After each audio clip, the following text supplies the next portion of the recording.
And so the internet had to pass the baton to its next generation, which was Bitcoin, to say, okay, I took care of music, I took care of movies, I took care of information, I took care of knowledge, I took care of relationships, I took care of photos.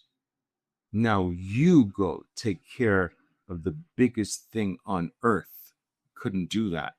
It's your job to take care of money. Now, why is money, which Bitcoin is responsible for taking over, why is that the biggest thing? Because money, when you strip it of all of its, all of its esoteric meanings, when you lift the curtain and delve behind everything and really see it for what it is, money is the ultimate human interaction. Money is the ultimate ledger of human action, communication. Every action is money. Think about that. Every action that is worth recording is a human interaction is an exchange of value. I'm not talking about tripping over a curb. Like I was crossing the street, Oliver, I tripped over a curb. Should that be recorded on the Bitcoin network? No, I'm not talking about irrelevant bullshit. I'm talking about anything that is of value needs to be recorded as permanent history. And that's what money is. Money is nothing more than a ledger of important human shit. That's it. That's what money is. If the shit is important, it's money. I just want you to understand, guys, that I know maybe some of you weren't even born at this time, but many of you were. But the internet in all of its glory, the internet, the protocol that changed almost every aspect of our lives, really, in the United States at least, only became legal from a commerce point of view in 1994 during the Clinton administration. And President Clinton's vice president was very instrumental in passing the law that made it legal for corporations in the United States to interact with the internet from a commerce point of view. Now, this happened in 1994. One of the main reasons I understand this is because it led me to leave Wall Street and start my own firm. I saw the potential in this new protocol, which many of my peers on Wall Street did not see, did not respect. But I saw it and left in 1994 to start my own firm in September of 1994.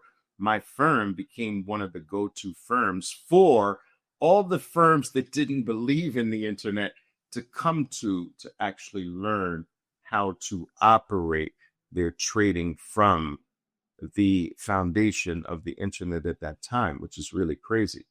In addition to that, right, so it's almost like I'm reliving this revolution or evolution, depending upon your point of view, right?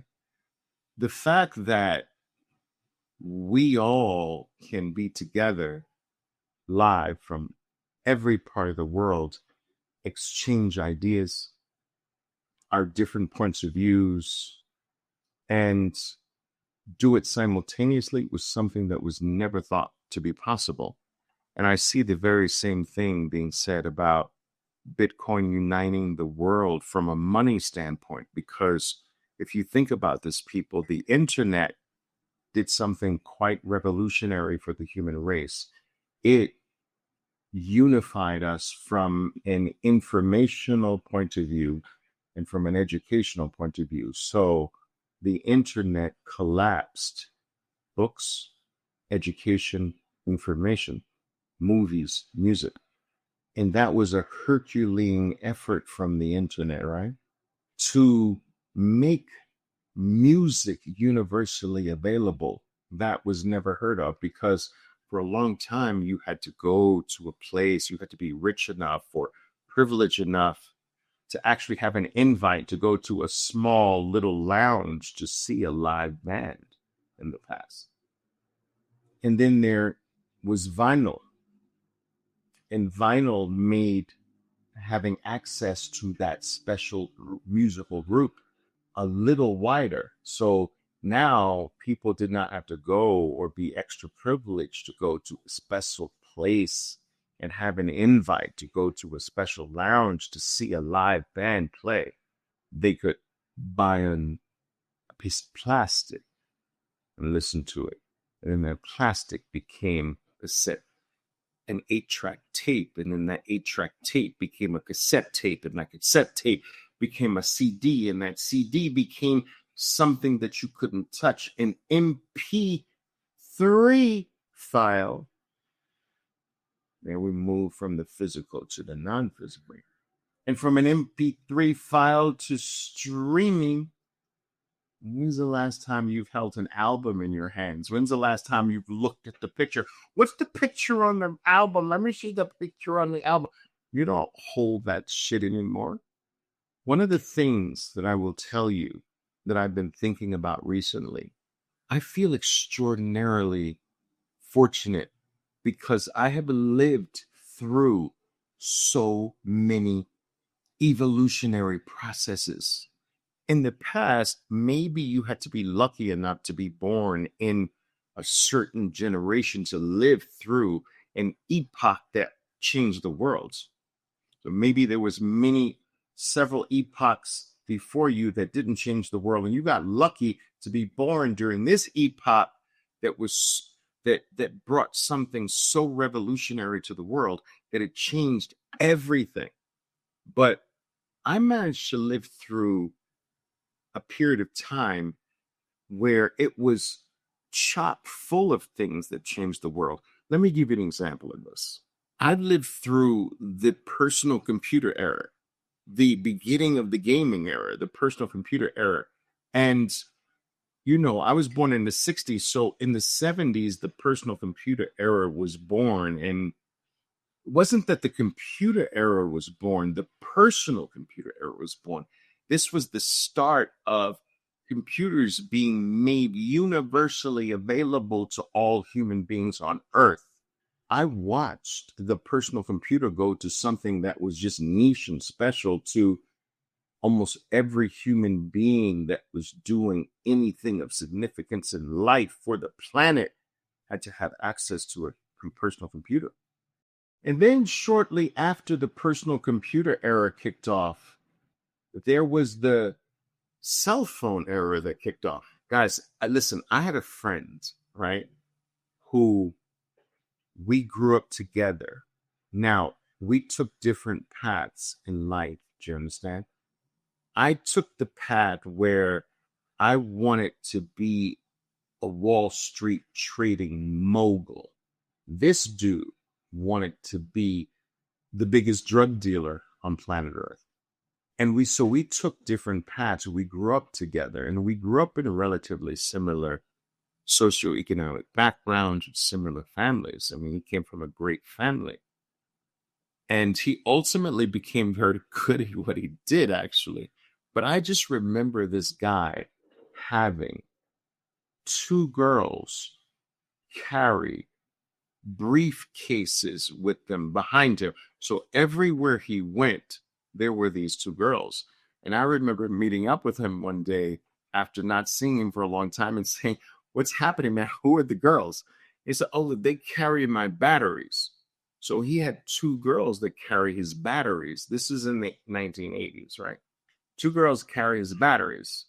What batteries for what? He said, "Oh, for my 2 cell phones." And he had these 2 monstrosities of a cell phone in the mid-1980s. They were like huge, but he didn't have one.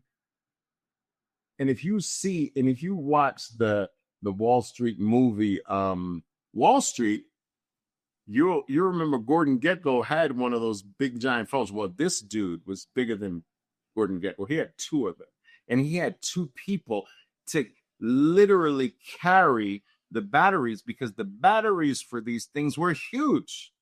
He had 2 personal assistants carrying batteries for 2 personal cell phones. Anyway, my point is that I grew up seeing the smartphone, seeing the cell phone take over the world. Now, understand this. I watched the personal computer take over the world. I watched the cell phone take over the world. And I watched people poo-poo all of them. I watched people feel that the personal computer was a fad, that it was just for gamers and it would never catch on and business would never adopt it. I lived through cell phones being bad for cancer in your ear and that it would kill humanity and that no one would be using cell phones in 5 years from now, 10 years from now, because everyone who uses them would have brain cancer and da da da. I've lived through all of that. I lived through my own industry becoming democratized through technology and lower and lower prices that lowered the barrier to entry on the part of the regular individual. So I watched Main Street infiltrate Wall Street through the personal computer and the cell phone. I watched books, which were a big part of my life. My mother was a librarian, assistant librarian. And so I lived part of my childhood life in a library. I watched books collapse to phones. I have more phones. I had more books on this phone than all the libraries that my mother ever worked in. I have more books. I was reading a book just before I got online here.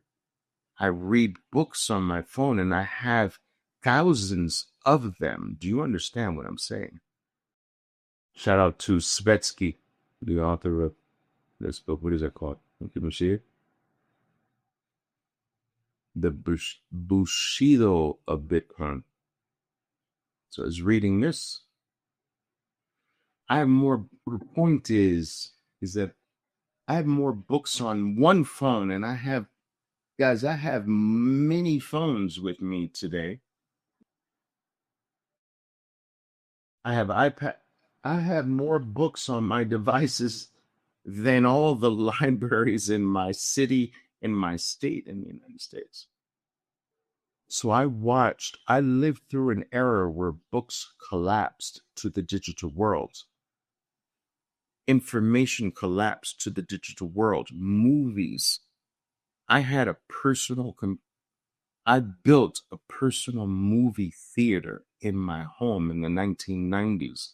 And I remember scouring the country for the best movies to stock in my movie theater in my home. You don't need a movie theater in your home today. All that shit is digital. I built an entire wall to store them. The internet collapsed. Music, it collapsed. Information, it collapsed. Knowledge, it collapsed. Education, it collapsed. Photos. I have more photos here than any photo album you could ever find. My point is that I lived through an era where I saw and witnessed my own life the fact that everything is moving to a digital world. My photos left my physical world and went to the digital world. My movies left my physical world and went to a digital world. My music left my physical world where I had albums, cassette tapes, and DVDs and vinyl albums. It left that world and went to the digital world. I lived a world where what was physical in my world left me and no longer lives in the world that I knew as physical and left for a different world. But the only thing that the internet didn't accomplish, the only thing that the internet didn't collapse into itself, into the digital realm, was money. You see, it did movies, it did photos, it did music, it did books, it did information, it did education, it did knowledge. It even did your personal relationships, but it didn't do money. And so the internet had to pass the baton to its next generation, which was Bitcoin, to say, okay, I took care of music, I took care of movies, I took care of information, I took care of knowledge, I took care of relationships, I took care of photos. Now you go take care of the biggest thing on earth. Couldn't do that. It's your job to take care of money. Now, why is money, which Bitcoin is responsible for taking over, why is that the biggest thing? Because money, when you strip it of all of its, all of its esoteric meanings, when you lift the curtain and delve behind everything and really see it for what it is, money is the ultimate human interaction. Money is the ultimate ledger of human action, communication. Every action is money. Think about that. Every action that is worth recording is a human interaction is an exchange of value. I'm not talking about tripping over a curb. Like I was crossing the street, Oliver, I tripped over a curb. Should that be recorded on the Bitcoin network? No, I'm not talking about irrelevant bullshit. I'm talking about anything that is of value needs to be recorded as permanent history. And that's what money is. Money is nothing more than a ledger of important human shit. That's it. That's what money is. If the shit is important, it's money. If the interaction between you and me is important, that's what we call money. It's not a government piece of paper. It's a record of, I did this with you and I don't want it forgotten. That's money. We've lost this view, the quintessential pure view of what money is. It's just, I'm going to do this with you. And it needs to never be forgotten. And it needs for no other person to ever be able to change it, hide it. The record will last forever. That's pure money. The recording of important shit. That's all money is a freaking ledger of human interaction. And so we've always had to rely on other men to record my action. Well, I did this with Mr. John over there. All right. Don't worry. I'll record that for you. We should never have to rely on another human being to record our shit, to mark it down. Like, who are you? I don't need you to record the shit I do in life. I need to go for you and to seek permission for you to put it down. No. Bitcoin has come as the ultimate arbiter of true human history. For the first time, history can't be changed in the future. You know how they say that history is written by the victor? No, not anymore. Not with Bitcoin. Every human action that means something is going to be recorded on a time chain that no human being, no organization, no country, no nation state, no one can alter, change, hide in any way. History for the first time is going to be real. Human interaction is going to be recorded truthfully, and it's never been. We are not accustomed to seeing a world this special. We're so indoctrinated and used to the things that small groups of people have handed to us as being valued. We were told that certain things, we were told that real estate's valuable. We were told that bonds are valuable. We were told that stock markets and stocks are valuable. That's a taught behavior by a small group of people who created something and said, this is valuable. But value should not be determined by a small group of people. You know, value should be something that the collective human society decides on collectively as a whole. And that's what's happening with Bitcoin. Bitcoin is being gradually accepted as something of value intrinsically, organically. There's no organization that says, I hereby decree Bitcoin is valuable. There's no nation state that says, I hereby decree Bitcoin as the most valuable thing. No, it's gradually being adopted by all of humans to be recognized as this is what I consider value. Not what you say, not what you told me, not what you teach me in your universities or whatever. It's organic and it's real.